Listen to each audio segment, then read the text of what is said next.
Hello and welcome to Lavneesh sir की class. आज की ये शिक्षा निदेशालय राष्ट्रीय राजधानी क्षेत्र दिल्ली की वर्कशीट नंबर 17 जो कि कक्षा छठी के विद्यार्थियों के लिए है। यह ली गई है गणित विषय से और पिछली वर्कशीट्स की तरह ये वर्कशीट भी बहुत आसान है। अब आप कहेंगे क्यों आसान है? क्योंकि ये है ही आसान। जानते हैं इसमें हम क्या पढ़ने वाले हैं? इसमें हम पढ़ने वाले हैं, समझने वाले हैं पूर्णांकों की तुलना। अरे पूर्णांक तो आप जानते हैं ना क्या होता है? पूर्णांक होता है जो ऋणात्मक संख्याएं जैसे माइनस वाली और धनात्मक संख्याएं जैसे प्लस वाली संख्याएं, इनको हम पूर्णांक कहते हैं। और पिछली वर्कशीट में तो हमने जो पूर्णांक हैं उनकी जोड़ और घटा दोनों करना सीखा है। आज हम इनकी तुलना करना सीखेंगे कि इनमें से कौन बड़ा है और कौन छोटा। तो चलिए शुरुआत करते हैं मेरे साथ और समझने की कोशिश करते हैं। तो यहाँ पर जो स्थितियाँ दे रखी हैं वो पहले हम समझ लें। अगर ये समझ लेंगे तो हमें आगे की वर्कशीट करने में बहुत आसानी होगी। तो चलिए शुरुआत करते हैं। पहली जो कंडीशन है वो है, अगर हम दो धनात्मक, यहाँ ना गलत लिखा हुआ है घनात्मक, घनात्मक नहीं होता, धनात्मक होता है। अगर हम दो धनात्मक पूर्णांकों की तुलना कर रहे हैं तो वह पूर्णांक बड़ा होगा जिसका संख्यात्मक मान ज़्यादा है। देखिए धनात्मक कौन से होते हैं? जो प्लस वाले नंबर्स होते हैं और उसमें प्लस साइन लगाना ज़रूरी नहीं होता। जैसे उसमें क्या होगा, जैसे 64 है, दो संख्याएं 64 और 34। अब इनमें से तो हमें पता है कि कौन सा बड़ा होगा। बताइए कौन सा बड़ा है? 64 बड़ा है क्योंकि इसका संख्यात्मक मान ज़्यादा है। तो 64 बड़ा है इसलिए बड़े का निशान 64 की तरफ आएगा। फिर इसके बाद दूसरी कंडीशन है कि अगर हम दो ऋणात्मक पूर्णांकों की तुलना कर रहे हैं, ऋणात्मक मतलब माइनस वाले नंबर्स की तुलना कर रहे हैं, तो वह पूर्णांक छोटा होगा जिसका संख्यात्मक मान ज़्यादा है। यानी जब हम माइनस की संख्याओं की तुलना करते हैं ना, तब उल्टा होता है। जिसका संख्यात्मक मान ज़्यादा होगा वो छोटा होता है, लेकिन धनात्मक में, पॉजिटिव यानी प्लस वाले नंबर में जिसका मान अधिक होगा वही बड़ा होगा, लेकिन माइनस वाले नंबर में जिसका मान ज़्यादा होगा वो छोटा होगा। जैसे कि उदाहरण के तौर पर अगर मैं -45 और -65 को लूँ तो इसमें -45 ज़्यादा बड़ा होगा -65 से। देखने में तो 65 नंबर ज़्यादा बड़ा है ना, लेकिन जब माइनस का बन जाता है तो वो छोटा हो जाएगा। इसलिए बड़े का चिन्ह -45 की तरफ आएगा क्योंकि माइनस वाले नंबरों में हम उल्टा करते हैं। फिर तीसरी कंडीशन है कि अगर हम एक धनात्मक और एक ऋणात्मक पूर्णांक की तुलना कर रहे हैं, या एक तरफ धनात्मक हो एक तरफ ऋणात्मक हो, तो हमेशा धनात्मक पूर्णांक ही बड़ा होगा। यानी उदाहरण के तौर पर अगर हम देखें कि हम एक संख्या लेते हैं 67 और एक संख्या लेते हैं माइनस का 105, तो देखने में तो 105 बड़ा होता है ना, लेकिन अगर माइनस उसके आगे लग गया तो वो छोटा होगा। चाहे यहाँ पर नंबर 1 एक संख्या क्यों ना, एक होगी प्लस की एक होगी और यहाँ पर माइनस का 1000 भी होगा ना, तो माइनस का 1000 छोटा होगा, प्लस का 1 यानी धनात्मक पॉजिटिव जो पूर्णांक है वो बड़ा होगा।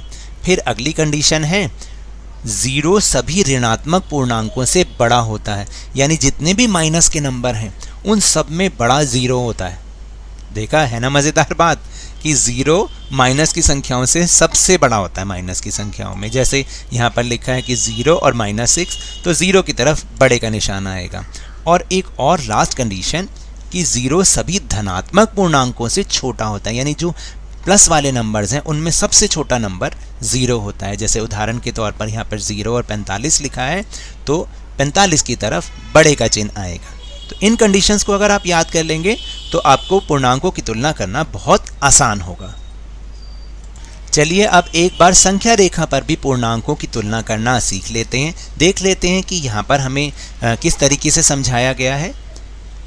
यहाँ पर जो संख्या रेखा बना रखी है, एक संख्या रेखा हम बनाते हैं और इसमें जो बीच के मान को हम 0 मान लेते हैं, उसके राइट हैंड यानी दाईं तरफ प्लस वाले नंबर धनात्मक पूर्णांक और उसके लेफ्ट साइड यानी बाईं तरफ माइनस वाले नंबर, -1, -2, -3, -4, -5 और दाईं तरफ 1, 2, 3, 4, 5। ये याद रखिएगा, जब हम दाईं तरफ राइट हैंड की तरफ जाते हैं तो संख्याओं का मान बढ़ता जाता है, उसकी वैल्यू बढ़ती जाती है, और जब हम बाईं तरफ यानी लेफ्ट हैंड की तरफ जाते हैं तब संख्याओं का मान घटता चला जाता है।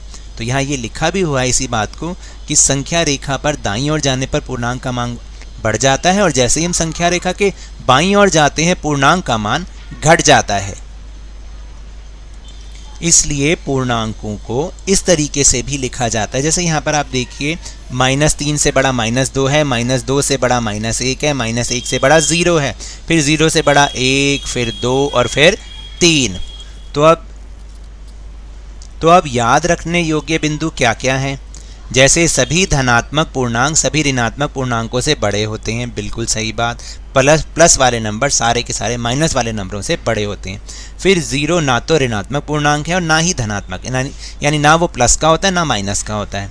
फिर तीसरी बात है, जैसे ही हम संख्या रेखा पर शून्य के दाईं और राइट हैंड की तरफ जाते हैं तो पूर्णांक का मान बड़ा होता चला जाता है और जैसे ही हम संख्या रेखा पर शून्य के बाईं ओर जाते हैं पूर्णांक का मान कम होता जाता है। और निष्कर्ष में हम इसको साइंस के जरिए इस तरह से भी, जो साइन निशानों के जरिए भी हम इसको इस तरह समझ सकते हैं कि प्लस वाले नंबर हमेशा बड़े होते हैं माइनस वाले नंबर से। 0 छोटा होता है सारे प्लस वाले नंबर से और 0 बड़ा होता है सारे माइनस वाले नंबर से। अब हमें प्रैक्टिस के लिए, अभ्यास के लिए कुछ सवाल करके देखने होंगे, तो आप अपनी मैथ्स की नोटबुक निकाल लीजिए। तो पहला क्वेश्चन है कि बड़ी पूर्णांक संख्या पर गोला लगाएं। अभी जो हमने समझा उसी के आधार पर -5 और -2। अब बताओ, -5 और प्लस का 2 कौन सा बड़ा है? प्लस का 2। तो साइन इधर की तरफ आ भी सकता है और आप 2 पर गोला लगाएंगे। फिर B है -6 और +6। अब बताओ दोनों में से कौन सा बड़ा है? मैंने बताया था प्लस के नंबर हमेशा बड़े होते हैं, तो इसलिए 6 पर हमें गोला लगाना है। फिर 0 है और -12।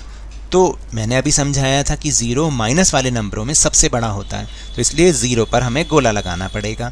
फिर प्लस का 3 है और माइनस का 5। देखने में 5 ज़्यादा होता है ना, लेकिन माइनस लग गया तो वो छोटा हो गया, तो इसलिए प्लस के 3 पर हम क्या लगाएंगे? गोला लगाएंगे। फिर दूसरा प्रश्न है कि रिक्त स्थान में ये चिन्ह लगाने, बड़ा का साइन, छोटे का साइन या बराबर का साइन। तो देखिए 0 -3, तो कौन बड़ा है? 0 बड़ा है ना, क्योंकि 0 बड़ा होता है माइनस के सारे नंबर में, इसलिए ये चिन्ह 0 की तरफ आएगा। फिर B है -60 -80।